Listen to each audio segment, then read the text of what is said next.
بسم الله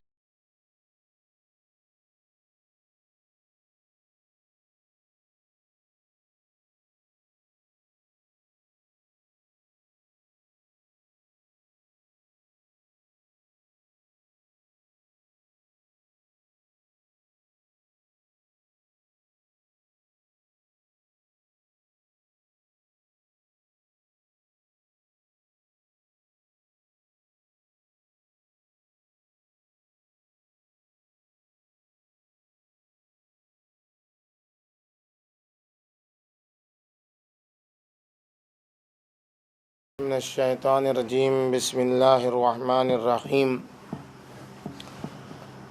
الحمد للہ الذی لا یبلغ مدحته القائلون ولا یحصی نعماءه العادون فطر الخلائق بقدرته ونشر الریاح برحمته فد الصخور میدان ارضه والصلاة والسلام والتحیۃ والاکرام علی عبدہ ورسولہ وصفیہ وخیرتہ وامینہ علی الواحی الذی انتجبہ قبل ان ارسلہ وسماہ قبل ان اجتبلہ واصطفاہ قبل ان ابتعثہ سیدنا ونبینا وشفیع ذنوبنا مولانا سیدنا بالقاسم محمد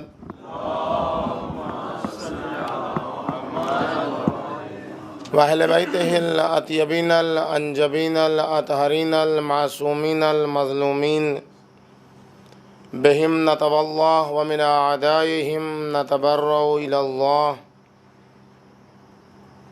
اما بعد اوصیکم ونفسی بتقوی اللہ ونظم امرکم۔ اس اربعین امام حسین علیہ السلام کے موقع پر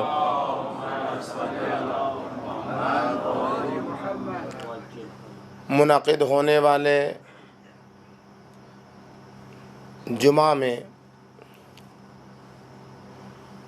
خود کو بھی اور آپ تمام نماز گزاروں کی خدمت میں تقوی الہی کی وصیت اور سفارش ہے،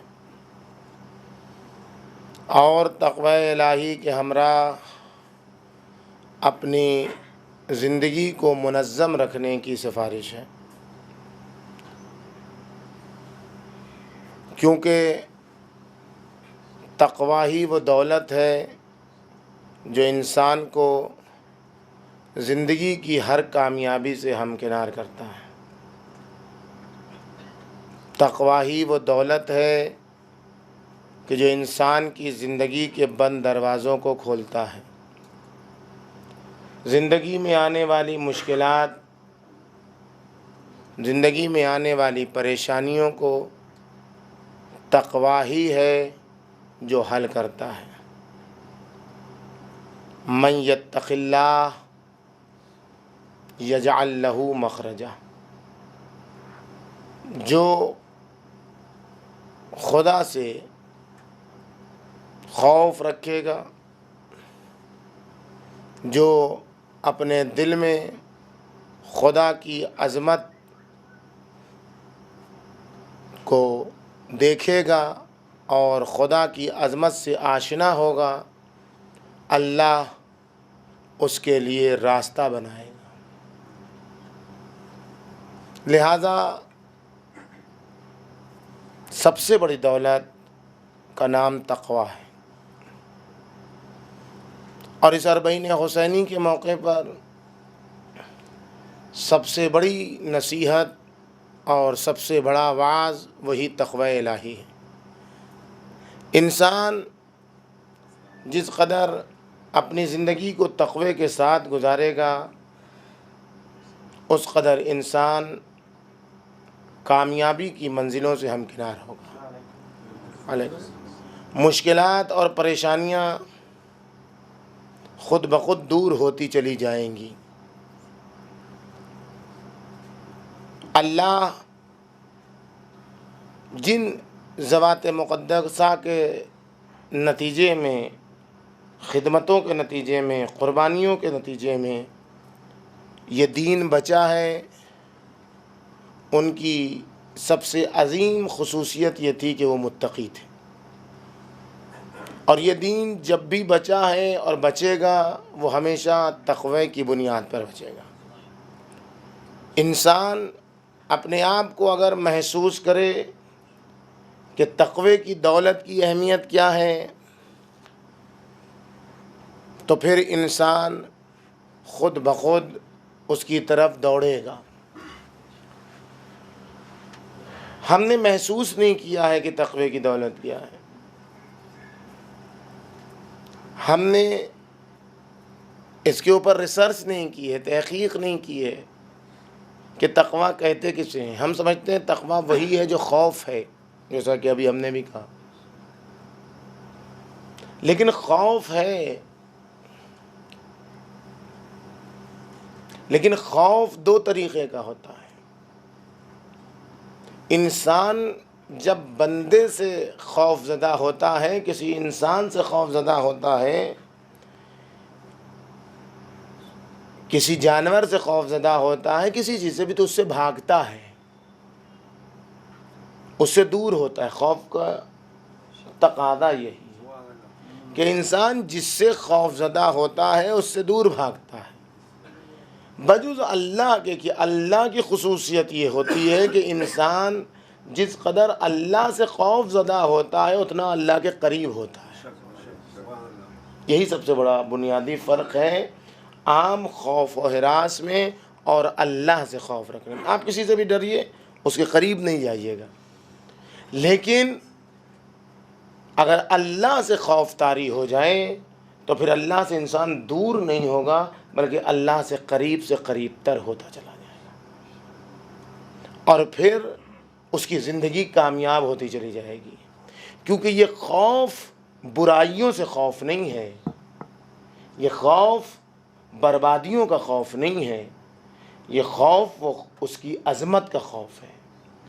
اس کی عظمت کے مقابلے میں اپنے دل، اپنے دماغ، اپنے شعور کو اس کی بارگاہ میں پیش کرنا ہے۔ لہذا اللہ نے جس قدر خوف دلایا ہے اسی طرح امید بھی دلائی ہے۔ یہی اس کا کمال ہے کہ فقط وہ خوف زدہ نہیں رکھتا ہے، وہ فقط امیدوں میں نہیں رکھتا ہے۔ مشکل وہیں پر آتی ہے جب انسان یا خوف کی طرف آگے بڑھ جاتا ہے یا امید کی طرف آگے بڑھ جاتا ہے۔ جب تک دونوں پلے برابر کے رہیں گے، خوف اور امید کے، انسان بآسانی اپنی منزلوں کو طے کر سکتا ہے۔